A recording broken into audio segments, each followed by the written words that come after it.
اور 10,000 تابعین شہید کیے، مسجد نبوی میں ممبر رسول کے ساتھ گھوڑے باندھے اور وہ ممبر رسول اور مصلی رسول کے قریب لید کرتے رہے۔ حضرت سعید بن المسیب فرماتے ہیں میں نابینا تھا اور حضور کے روضہ انور کے پاس بیٹھا تھا اور یزید کے سپاہی آتے، جو بھی مسجد میں نظر آتا پکڑ کے لے جاتے، مجھے نابینا سمجھ کے چھوڑ دیتے، لیکن میں پریشان تھا کہ ظہر کا وقت ہوگا، عصر کا وقت ہوگا، مغرب عشاء کا وقت ہوگا، نہ اذان نہ اقامت نہ جماعت، تو کیسے مجھے پتہ چلے گا کہ نماز کا وقت ہو گیا اور کیسی میری نمازوں کا کیا بنے گا؟ میں اس فکر میں بیٹھا تھا۔ لم ازل اسمع الاذان والاقامت من قبر رسول اللہ صلی اللہ علیہ وآلہ وسلم، فرماتے ہیں جب بھی پھر نماز کا وقت آیا، گنبد خضرا سے اذان کی بھی آواز آئی، اقامت کی بھی آواز آئی۔ 3 دن تک مسجد نبوی کے اندر گھوڑے بندے رہے اور مدینہ کی حرمت پامال کی۔ مدینہ کے گھروں کے اندر یہ بد کماش داخل ہوئے اور جو بدکاریاں انہوں نے کی، کلیجہ منہ کو آتا ہے۔ 1002 شیزائیں ان بدکاروں کی بدکاریوں کی وجہ سے کواری حالت کے اندر حاملہ ہوئی۔ 3 دن تک مدینے کا حرم انہوں نے پامال کیا اور پھر مکہ المکرمہ میں کعبۃ اللہ پر گولے برسائے اور کعبہ کا غلاف جل گیا۔ وہ تو یزید مر گیا اور حضرت عبداللہ ابن زبیر رضی اللہ تعالیٰ عنہ نے اپنی خلافت کا اعلان کیا۔ یزید کے یہ کرتوت تھے، ادھر اہل مدینہ کو ستایا، ادھر اہل مکہ کو ستایا اور رسول اللہ صلی اللہ علیہ وسلم کے خانوادے کی بے حرمتی اور توہین کی۔ نہ صرف انہیں قتل کیا گیا، ان کی لاشوں پہ گھوڑے دوڑائے۔ ابن سعد اور شمر جو ہے وہ خیموں میں داخل ہوا اور مخدرات اسلام چادریں چھیننے کی کوشش کی۔ حضرت زینب سلام اللہ علیہ نے مخاطب ہو کے کہا ہمارے چہرے کے رکھوالے چلے گئے ہیں، ظالم تو خیال نہیں کرتا ہم رسول اللہ کی بیٹیاں ہیں۔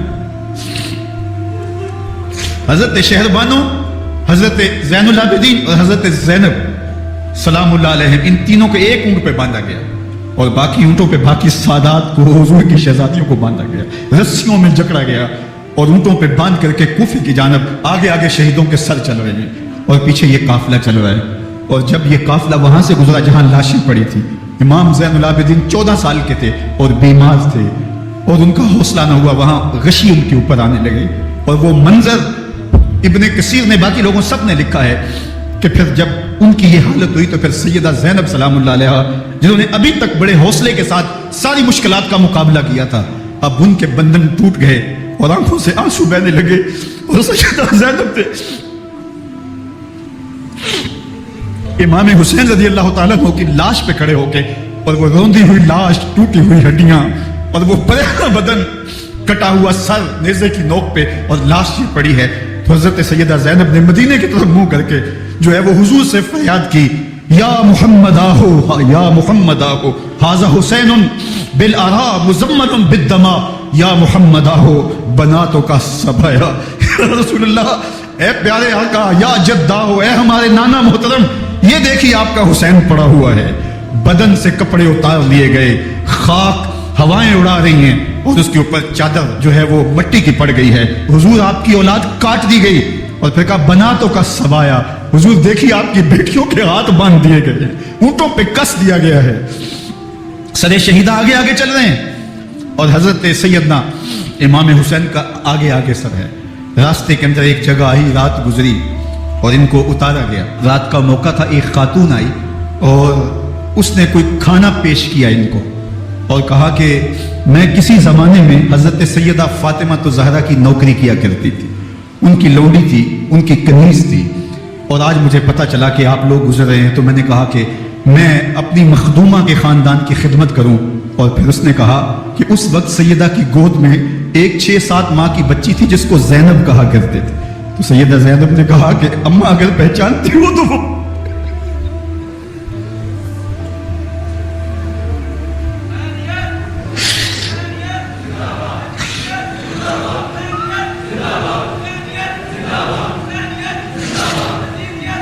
یہ تاراج اور لٹا ہوا کارواں پھر وہاں سے کوفے میں کیسے پہنچا، اور کوفے کے اندر سیدہ زینب سلام اللہ علیہ نے وہ یزید کے دربار میں، ابن زیاد کے دربار میں وہ جرأت آمیز جو باتیں کہیں، اللہ اکبر، زینب کی زبان میں علی کی خطابت بول رہی تھی، اور پھر دشمن اور دوست سارے رونے لگے، اور وہ کیا دل گداز منظر تھے، اور پھر یہ سروں کا قافلہ اور سادات کرام کا مشکیں کسی ہوئی ہیں اور اونٹوں پہ باندھے ہوئے ان کو وہاں سے پھر قادسیہ اور قادسیہ سے پھر دمشق یزید کے دربار میں پہنچایا گیا، اور وہاں سے یہ لٹے ہوئے خانمہ برباد تاراج لوگ مدینہ المنورہ میں کیسے پہنچے اور اہل مدینہ نے کیسے استقبال کیا، اور وہ منظر کتنا دلگداز تھا جب اہل مدینہ زینب سے پوچھتے تھے زینب حسین کہاں ہے؟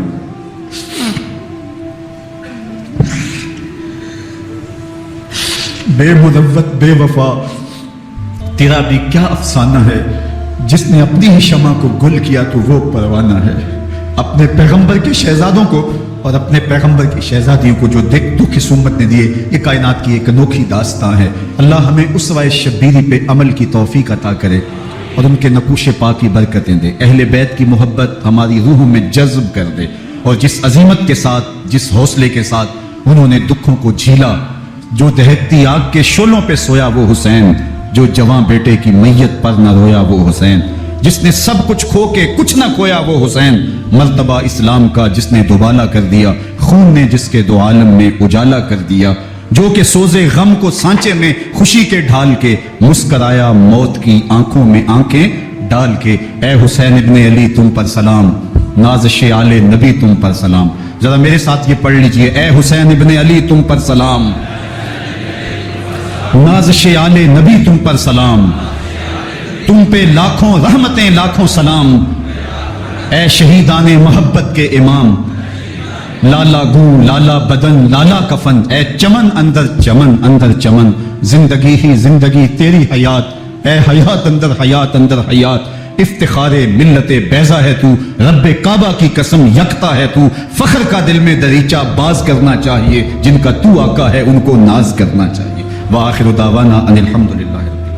10 محرم الحرام کو کربلا کا واقعہ رونما ہوا، تو اس موسم میں اطراف و اکناف عالم میں اس حوالے سے بات ہوتی ہے، ذکر کیا جاتا ہے۔ اہل محبت حضرت امام حسین رضی اللہ تعالی عنہ کے حضور خراج عقیدت اور خراج محبت پیش کرتے ہیں۔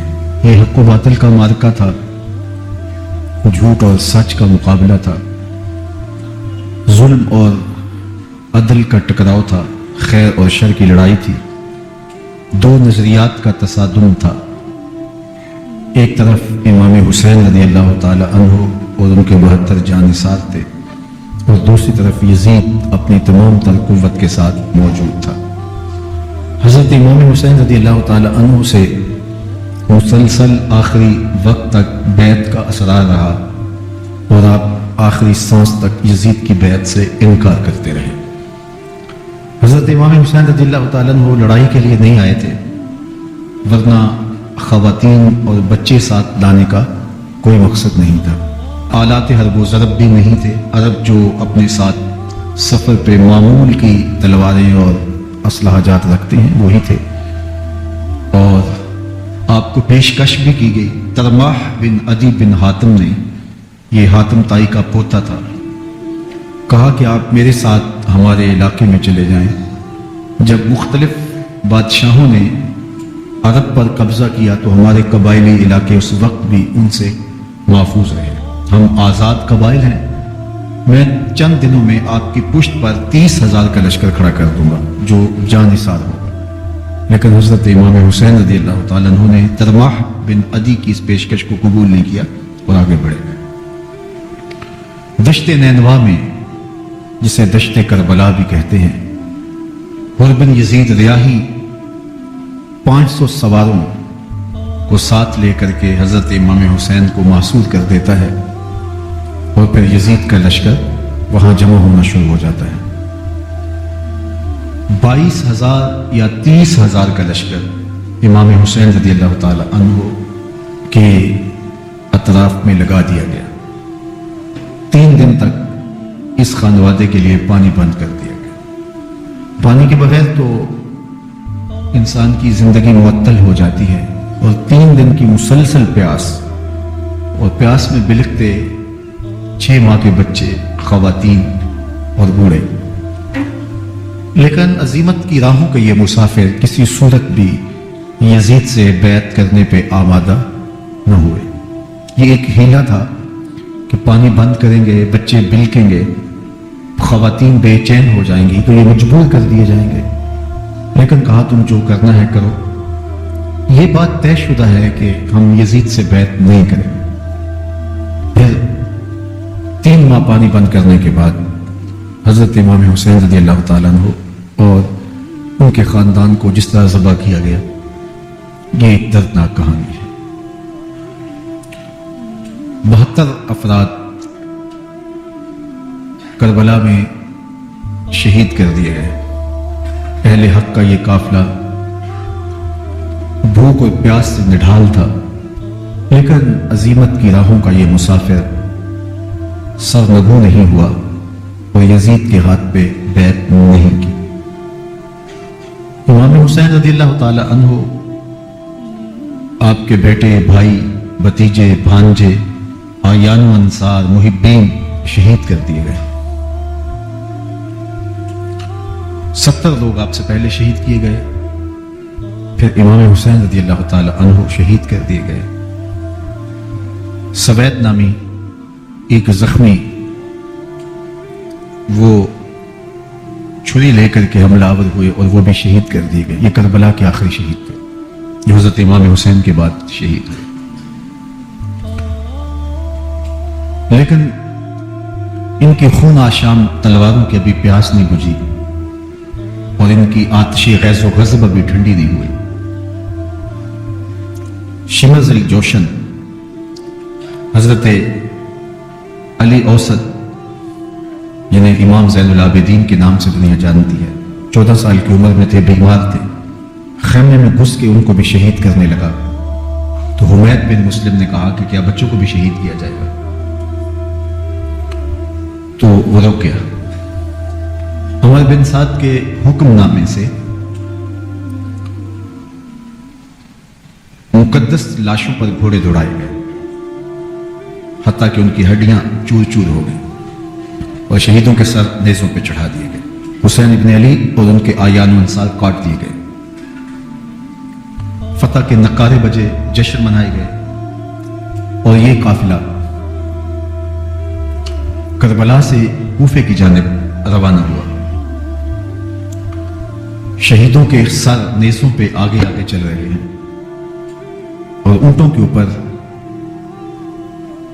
حضور کی بیٹیاں، حضور کی شہزادیاں اور حضرت امام زین العابدین کو باندھا گیا ہے اور یہ تقدس مآب قافلہ کوفے پہنچتا ہے۔ ابن زیاد بہت خوش تھا کہ جیسے اس نے کوئی بہت بڑا کام کر لیا ہو۔ نواسہ رسول کا سر ایک تشت میں رکھا اس کے سامنے تھا اور وہ چھڑی سے آپ کے ہونٹوں اور آپ کے دانتوں پر ضرب لگاتا۔ حضرت زید بن ارقم رضی اللہ تعالی عنہ صحابی رسول اس مجلس میں موجود تھے، وہ کھڑے ہو گئے۔ غصے سے ان کا بدن کانپ رہا تھا اور آپ نے کہا، ظالم، چھڑی کو یہاں سے ہٹا لے، میں نے خود ان آنکھوں سے رسول اللہ کو یہ ہونٹ چومتے ہوئے دیکھا ہے۔ ابن زیاد غصے میں بپھرا ہوا بولا، اگر تو بوڑھا نہ ہوتا تو میں تیری گردن اڑا دیتا۔ حضرت زید بن ارقم روتے ہوئے دربار سے باہر نکلے اور ساتھ اہل کوفہ کو مخاطب کر کے کہا کہ اہل کوفہ، تم نے حسین ابن علی کو شہید کر دیا اور ابن مرجانہ کے غلام بن گئے۔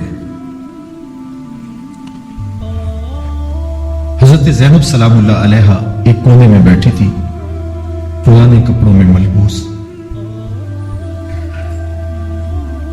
ایک وہ وقت بھی تھا کہ سیدہ زینب سلام اللہ علیہا جب کوفے میں آئیں، سید علی المرتضیٰ کے زمانے میں ان کے دور خلافت میں دارالخلافہ کوفہ متعین ہوا، تو یہ مدینے سے کوفے آئیں تو اس وقت کوفے کی معزز خواتین نے ان کا استقبال کیا۔ خلیفۃ المسلمین کی شہزادی، رسول اللہ کی بیٹی سیدہ فاطمہ الزہرا کا عکس حضرت زینب سلام اللہ علیہا کوفے میں داخل ہوئی، تکریم، عزت اور وقار کے ساتھ آپ کا استقبال کیا گیا اور آپ خواتین کو درس قرآن دیتی، حضور کی شریعت سکھاتی. اور آج وہی کوفہ ہے، وہی دیوار و در ہے اور وہی زینب ہے. اور آج زینب کے ساتھ حسین ابن علی کا کٹا ہوا سر ہے. پرانے کپڑوں میں ملبوس حضرت زینب سلام اللہ علیہ آج اسی کوفے میں داخل ہوئی ہے. دارالامارت کے ایک کونے میں تشریف فرما ہے کہ ابن زیاد پوچھتا یہ خاتون کون ہے. حضرت زینب خاموش رہی. اس نے دوسری مرتبہ پوچھا، آپ پھر خاموش رہی. تیسری مرتبہ پوچھا، آپ پھر خاموش رہی. پھر ایک لوڈی نے بتایا یہ زینب بنت علی ہے. تو اس کے سامنے حضرت امام حسین کا کٹا ہوا سر پڑا تھا اور وہ حضرت زینب سے مخاطب ہو کے کہنے لگا کہ اللہ نے تمہیں شکست دی اور یزید بن معاویہ کو فتح عطا کی. تو حضرت زینب سلام اللہ علیہ پھر دربار ابن زیاد میں ایک خوبصورت خطبہ عطا کیا. زینب بول رہی تھی، لگ رہا تھا مولا کائنات بول رہے ہیں. یہ خطبہ بامر مجبوری تھا، ابن زیاد کی خرافات کا جواب تھا. تو ابن زیاد سے اس کا جواب تو نہ بن پڑا، لیکن کہنے لگا کہ بڑی مکفہ اور مسجع گفتگو کی، تمہارا باپ علی بھی بہت اچھا شاعر تھا. تو سیدہ زینب سلام اللہ علیہ نے فرمایا ہمیں مکفہ گفتگو سے کیا غرض، یہ تو ایک حقیقت ہے جو ہم نے بیان کی. تو حضرت علی اوسط امام زین العابدین بھی پاس تھے، تو دیکھ کر کے کہنے لگا کہ یہ لڑکا کون ہے. تو فرمایا میں علی بن حسین ہوں. تو کہا کہ انہیں تو قتل کر دیا گیا. کہا وہ میرے بھائی تھے، ان کا نام بھی علی تھا، میرا نام بھی علی ہے. تو اس نے کہا کہ اس لڑکے کو لے جاؤ اور قتل کر دو. حضرت زینب علی اوسط امام زین العابدین کے ساتھ چمٹ گئی اور کہا کہ اگر تم اسے قتل کرو گے تو اس کے ساتھ مجھے بھی قتل کرنا ہوگا. تو ابن زیاد کہنے لگا کہ یہ عورت سچ کہتی ہے، واقعی اس کے جذبات یہی ہیں. اور الصلاۃ جامعہ کی پکار کے ساتھ مسجد کوفہ میں آ گیا. کوفے کے لوگ سارے ابن زیاد کے سامنے تھے. امام حسین کا کٹا ہوا سر ابن زیاد کے سامنے تھا اور اس نے کہا کہ اللہ نے یزید بن معاویہ کو فتح دی اور کذاب ابن کذاب معاذ اللہ حسین ابن علی کو شکست دی. جب اس نے یہ بات کہی تو عبداللہ بن عفیف الازدی رضی اللہ تعالی عنہ موجود تھے. وہ کھڑے ہو گئے، غصے سے ان کا بدن کانپ رہا تھا اور آپ نے پوری ہمت کے ساتھ ابن زیاد کو جواب دیتے ہوئے کہا، ظالم، حسین سچا، حسین کا باپ بھی سچا. تو جھوٹا، تیرا باپ بھی جھوٹا، جس نے تجھے امیر بنایا وہ بھی جھوٹا. تو ابن زیاد نے جب اپنے بارے عبداللہ بن عفیف سے یہ بات سنی تو اس نے حکم دیا کہ ان کا سر کاٹ دیا جائے. اور پھر حضرت عبداللہ ابن عفیف رضی اللہ تعالی عنہ کو شہید کیا گیا اور ان کی لاش کو سولی چڑھا دیا گیا. حق کی راہ کے یہ مسافر اپنی جان کس طرح راہ خدا میں سپرد کر رہے تھے.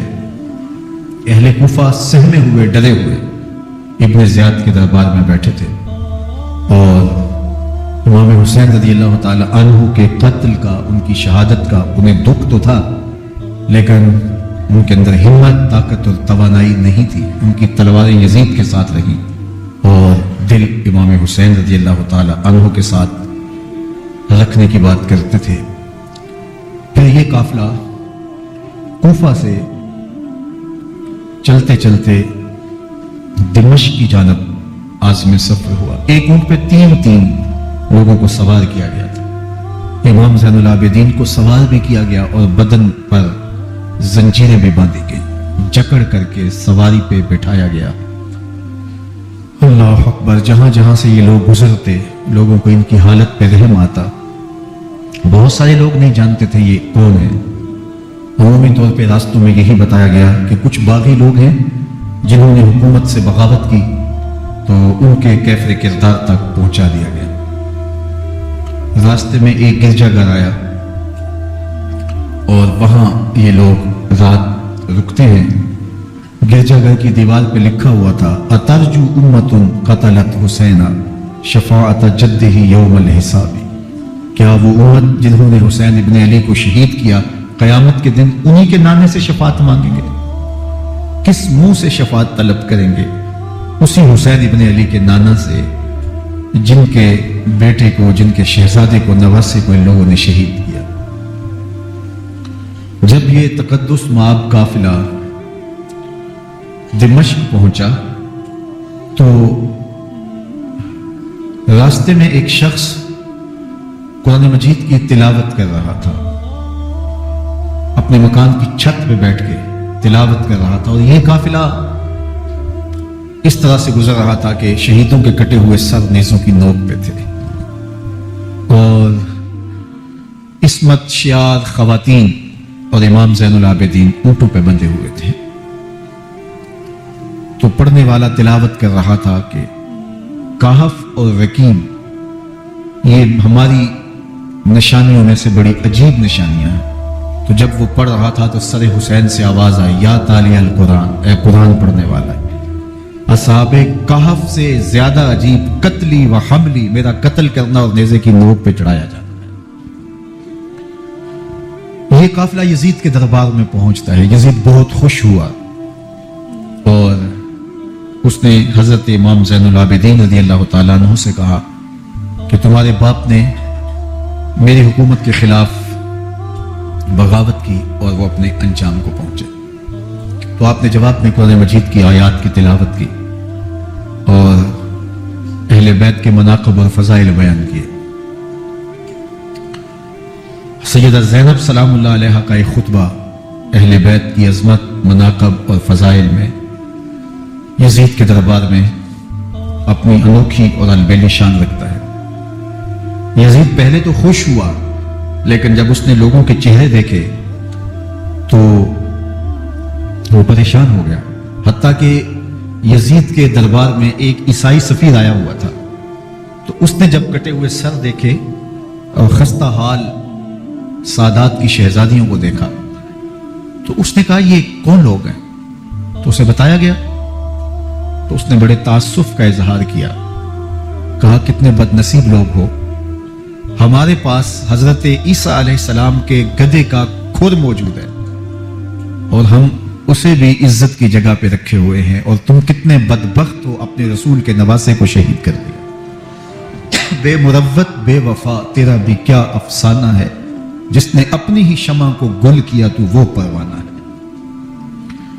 تو یزید نے جب لوگوں کے تیور دیکھے اور بدلتے ہوئے حالات دیکھے تو اس نے تعصف کا اظہار کیا اور کہا اللہ برا کرے ابن زیاد کا، وہ امام حسین کو میرے تک پہنچنے دیتا تو میں ان سے اچھا معاملہ کر لیتا۔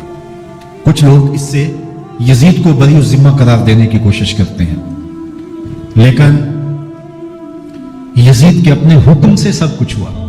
ابن اسیر نے لکھا ہے کہ جب یزید مرا تو ابن زیاد دمشق آ رہا تھا، اس کے ساتھ مسافر بن شریح بھی تھا، تو اچانک وہ کچھ سوچنے لگا، تو مسافر بن شریح نے کہا کہ ابن زیاد میں تمہیں بتاؤں تم کیا سوچ رہے ہو؟ کہا بتاؤ۔ کہا تم یہ سوچ رہے ہو کہ میں نے نواسہ رسول کو شہید کیوں کیا؟ تو کہنے لگا کہ یہ مجھے یزید کا حکم تھا، اور اگر میں نواسہ رسول کو شہید نہ کرتا تو وہ مجھے قتل کر دیتا۔ اور جب مسلم بن عقبہ کو مدینہ المنورہ کی حرمت کو پامال کرنے کے لیے اور حضرت عبداللہ ابن زبیر رضی اللہ تعالیٰ عنہ کی خلافت کے اعلان کے بعد مکہ المکرمہ پر حملے کے لیے جو یزید نے بھیجا، تو اس سے قبل اس نے ابن زیاد کو کہا کہ یہ کام تم کرو، تو ابن زیاد نے جو جواب دیا وہ یہ تھا کہ میں تمہارے کہنے پہ پہلے ہی نواسہ رسول کو شہید کر چکا ہوں، اب نواسہ رسول کو شہید کرنا اور کعبۃ اللہ کی حرمت کو پامال کرنا، یہ دو چیزیں میں جمع نہیں کروں گا، اور اس نے بادشاہ کے حکم کا انکار کر دیا۔ تو یزید نے امام حسین رضی اللہ تعالیٰ عنہ کی شہادت کا حکم دیا تھا ابن زیاد کو، اور یہ دو گواہیاں میں نے ابن زیاد سے آپ کے سامنے رکھی۔ باقی اس کا یہ سیاسی پینترا کہ وہ تعصب کا اظہار کرے تو قاتل کی پشیمانی مقتول کی اہمیت تو بڑھا سکتی ہے، لیکن قاتل کے دامن سے قتل کا داغ نہیں دھو سکتی۔ تو حضرت امام حسین رضی اللہ تعالی عنہ کا قتل یزید کو اب نظر آ رہا تھا مجھے بہت مہنگا پڑے گا، آخرت تو برباد ہوئی، دنیا بھی میں نے برباد کر لی اور میری حکومت بھی مستحکم نہیں رہ سکے گی۔ تو اب اس نے یہ کہنا شروع کر دیا کہ خدا برا کرے ابن مرجانہ کا کہ وہ راستہ دے دیتا اور امام حسین کو میرے تک پہنچ دیتا۔ حضرت امام زین العابدین سے اب وہ لجاجت کرنے لگا اور کہنے لگا کہ حضرت آپ کچھ ارشاد فرمائیے۔ تو آپ نے 3 چیزیں ارشاد کی۔ آپ نے فرمایا ایک تو ہمیں خیریت سے مدینے بھیج دو، اور دوسری بات کہ قاتلان حسین کو ان کے کیفر کردار تک پہنچاؤ، اور تیسری بات مجھے دمشق کی جامعہ مسجد میں خطبہ جمعہ کی اجازت دو۔ اس نے کہا کہ خطبہ جمعہ کی اجازت بھی دیتا ہوں، آپ کو خیریت سے مدینۃ المنورہ بھی روانہ کر دیا جائے گا، لیکن قاتلان حسین کو کیفر کردار تک پہنچانا یہ میرے بس میں نہیں ہے، یہ ممکن نہیں ہے۔ اب مجھے بتائیے حاکم وقت ہو اور اتنا بڑا سانحہ اور واقعہ ہو گیا ہو تو وہ وہیں کھڑے کھڑے معذرت کر لے کہ یہ اس بات کو رہنے دو، تو اس کا مطلب سمجھنے میں کسی بھی باشعور شخص کو دیر نہیں لگتی۔ اسے چاہیے تھا کہ وہ کہتا کہ میں اس کی تحقیق کروا کے جو بھی مجرم ہے وہ کیفر کردار تک پہنچے گا، اور آپ نہ بھی کہتے تو یہ میں کرتا چونکہ میں حاکم وقت ہوں۔ لیکن اس نے فوراً کہا کہ یہ ممکن نہیں ہے، تو اس کا مطلب کیا کہ مجرم میں خود ہوں، تو میں اس سے جو ہے وہ بچنا چاہتا ہوں۔ تو اس نے حضرت امام زین العابدین کو کہا 2 شرطیں تو قبول ہیں، لیکن یہ تیسری شرط قبول نہیں ہے اور یہ ممکن نہیں ہے۔ تو یہ واضح اس بات کا اشارہ ہے کہ یزید کے حکم سے، اس کی منشا سے اور اس کے کہنے سے حضرت امام کو شہید کیا گیا، اور اس نے حضرت امام حسین رضی اللہ تعالی عنہ کے مبارک لبوں پر چھڑیاں بھی ماری اور آپ کے دانتوں پر ضربیں لگائی چھڑیوں۔ وہ تو ایک صحابی وہاں موجود تھے جو کھڑے ہو گئے، انہوں نے کہا ارفع ھذا القدیب عن ھاتین الشفتین، ان ہونٹوں سے چھڑی ہٹا لے، میں نے ان آنکھوں سے رسول اللہ کو یہ ہونٹ چومتے ہوئے دیکھا۔ جس طرح ابن زیاد کے دربار میں ہوا تو یہاں بھی ہوا۔ اللہ اکبر۔ تو یزید اپنے تئیں خوش تھا، لیکن لوگوں کے احتجاج کی سکت نہیں لا سکتا تھا کہ نواسہ رسول کو شہید کر دیا گیا، تو وہ یوں اپنی بات کو چھپانا چاہتا تھا اور بات ابن مرجانہ ابن زیاد پہ ڈالنا چاہتا۔ لیکن ابن زیاد کہتا ہے کہ اگر یزید کے کہنے پہ میں امام حسین کو قتل نہ کرتا تو میں قتل کر دیا جاتا، اور میں غزوہ کعبہ اور قتل امام حسین دونوں کو جمع نہیں کر سکتا، لہٰذا اب میں یزید کا یہ حکم نہیں مانوں گا، اس نے پہلے مجھ سے بہت بڑی زیادتی کروائی ہے۔ یہ تاریخ کی معتبر کتابوں کے اندر موجود ہے۔ اب یزید نے کہا 2 باتیں مان لیتا ہوں، آپ کو مدینۃ المنورہ بھی رخصت کر دیتے ہیں، اور دوسرا آپ کو مسجد دمشق میں خطبہ کی اجازت بھی دیتے ہیں۔ اللہ اکبر۔ یہ وقتی تصرف تھا اس کا، ورنہ یہ کون ہے اجازت دینے والا؟ ممبر تو حسین ابن علی کے نانے کا ہے۔ خیر مسجد دمشق میں گئے، لوگوں کا ہجوم تھا، حضرت امام زین العابدین ممبر پہ جلوہ فراز ہوئے۔ خطابت تو ان کے گھر کی لونڈی ہے، تو جب آپ نے کھڑے ہو کر کے خطبہ دیا اور فضائل و مناقب اہل بیت بیان کیے، لوگوں کے سینوں کے اندر آتش محبت اہل بیت کی جوش مارنے لگی۔ یزید ڈر گیا کہ اگر کچھ دیر خطبہ جاری رہا تو کہیں ایسا نہ ہو کہ لوگ میرے خلاف اٹھ کھڑے ہوں، تو اس نے مؤذن کو اشارہ کیا اور وہ اذان دینے لگا۔ تو اس نے کہا اللہ اکبر اللہ اکبر، تو حضرت امام زین العابدین نے کہا اس میں کوئی شک نہیں کہ اللہ سب سے بڑا ہے۔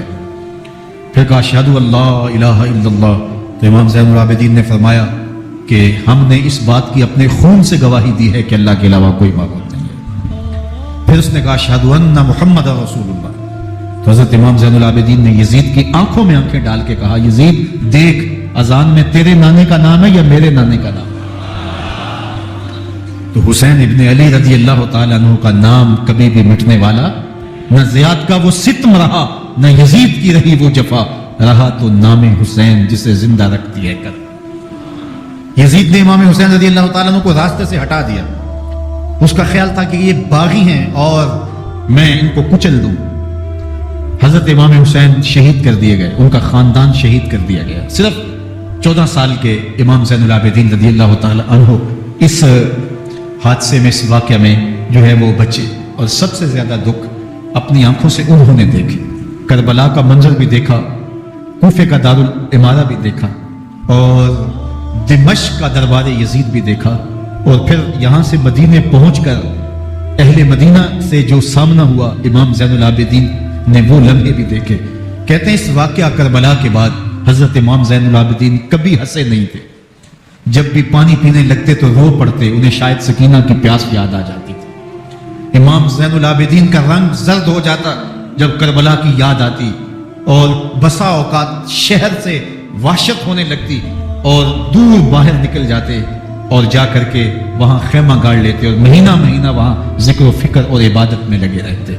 امام زین العابدین کے ہاتھوں میں ہتھ کڑیاں، پاؤں میں زنجیریں، اور اونٹ پہ باندھ کر کے جب حضرت امام زین العابدین کو شہیدوں کی لاشوں کے قریب سے گزارا گیا تو غشی پہ غشی طاری ہو رہی تھی امام زین العابدین پہ، اور وہ گھڑیاں بھی امام زین العابدین پر کتنی دردناک تھیں کہ جب شہزادیاں اونٹوں کے ساتھ باندھی گئی تھی اور امام زین العابدین اپنے بابا کا سر اپنے سامنے چلتا ہوا دیکھتے تھے، اور یہ دردناک لمحے کہ جب رات کی گھڑی آئی تو زینب سلام اللہ علیہ نے دیکھا کہ زین العابدین کے آنسو نہیں تھمتے، ان کو غشی پہ غشی آتی ہے، تو وہ آگے بڑھ کے ان کو اپنی آغوش میں سمیٹتی ہیں اور کہا زین العابدین کیا ہوا؟ کہا کہ پپو جان اگر ہو سکے تو بابا کا سر کچھ دیر کے لیے میرے گود میں نہیں آ سکتا ہے۔ وہ وقت بھی امام زین العابدین پہ آتا جب زخم اور درد اور دکھ حد سے تجاوز کرتے ہیں تو زین العابدین مدینہ کی طرف منہ کر لیتے ہیں اور حضور کی بارگاہ میں ہوا کے ہاتھوں پیغام بھیجتے ہیں، ان ملتا یا ریح الصبا یوما الی ارض الحرم بلغ سلامی روزتا فیہا النبی المحترم یا رحمتا للعالمین ادرک لزین العابدین محبوس عید الظالمی فی الموکب والمزدحم۔ امام زین العابدین نے یہ سارا دردناک منظر اپنی آنکھوں سے دیکھا اور یہ سارے دکھ سہے۔ امام زہری کہتے ہیں کہ ولید کے زمانے میں دوبارہ امام زین العابدین کو پکڑ لیا گیا اور ان کے ہاتھوں میں دوبارہ ہتھ کڑیاں اور پاؤں میں بیڑیاں ڈال دی گئی۔ میں ملنے گیا تو جو ہی امام کے ہاتھوں میں ہتھ کڑیاں دیکھی تو میرا دل ڈولنے لگا اور میری آواز گلے میں دب گئی اور آنسو تھے کہ تھمتے نہیں تھے۔ تو امام زین العابدین نے مجھے دیکھا تو مجھے تسلی دیتے ہوئے کہا زہری کیا ہوا تمہیں؟ تو میں نے کہا حضرت کربلا میں تھوڑے دکھ دیکھے تھے اور اب یہ حالت مجھ سے دیکھی نہیں جا رہی۔ تو امام زین العابدین نے ان زنجیروں کو اور ان ہتھ کڑیوں کو جن سے آپ جکڑے گئے تھے جھٹکا دیا، لوہے کی زنجیریں ٹوٹ گئی۔ کہا زہری ہم اللہ کی تقدیر پہ راضی ہیں ورنہ یہ زنجیریں کیا ہوتی ہیں۔ امام زین العابدین کو اللہ نے عزتوں سے نوازا تھا، ہر دور کے حق میں وقت ڈرتے تھے اور ان کی عزت سے حسد کرتے تھے۔ ولید بن عبد الملک بنو امیہ کا بڑا تگڑا حکمران گزرا ہے۔ ایک دن طواف کرتے کرتے حجر اسود کے سامنے آیا، اس کے دل میں آیا کہ میں حجر اسود کو بوسہ کروں، لیکن رش اتنا تھا کہ آگے بڑھنے کی ہمت نہ ہوئی اور پیچھے ہٹ کے کھڑا ہو گیا کہ رش کم ہوتا ہے تو میں حجر اسود کو چومتا ہوں۔ اتنے میں امام زین العابدین رضی اللہ تعالی عنہ وہ بھی طواف کرتے کرتے حجر اسود کے قریب آئے، ایک لمحے کے لیے توقف کیا، لوگوں نے راستہ چھوڑ دیا۔ امام زین العابدین آگے بڑھے، حجر اسود کو چوما، پھر آگے بڑھ گئے۔ ولید بن عبد الملک کو بڑا غصہ آیا کہ لوگوں نے میرے لیے تو راہیں نہیں چھوڑی اور زین العابدین کے لیے راہیں چھوڑ دی ہیں۔ تو وہ اپنے درباری شاعر کو، فرزدق کو جو اس کے ساتھ کھڑا تھا، اس کو پوچھتا ہے من ہاذا، یہ کون ہے؟ حالانکہ اسے پتا تھا یہ امام زین العابدین۔ بعض اوقات سوال تفہیم کے لیے کیا جاتا ہے، سمجھنے کے لیے کیا جاتا ہے، اور بعض اوقات سوال تحقیر کے لیے کیا جاتا ہے۔ جس طرح کسی شخص کو آپ پسند نہ کرتے ہو اور وہ کوئی کام کرے تو آپ کہتے ہیں یہ کون ہے، یہ کون ہے؟ تو اس نے کہا من ہاذا، یہ کون ہے؟ اب فرزدق شاعر تھا اور درباری شاعر تھا، اسے اچھی طرح پتا تھا کہ من ہاذا سے بادشاہ کیا سننا چاہتا ہے، لیکن آج اس کی غیرت ایمانی جاگی۔ بادشاہ نے کہا من ہاذا، یہ کون ہے؟ تو فرزدق نے بادشاہ کی آنکھوں میں آنکھیں ڈال کے کہا بادشاہ تو نہیں جانتا یہ کون ہے؟ اس کو تو بطحا کے سنگ ریزے بھی جانتے ہیں، اس کو تو زمین والے بھی جانتے ہیں، آسمان کے فرشتے بھی جانتے ہیں۔ یہ فاطمہ کا بیٹا ہے، یہ علی کا شہزادہ ہے، یہ رسول اللہ کا نواسہ ہے۔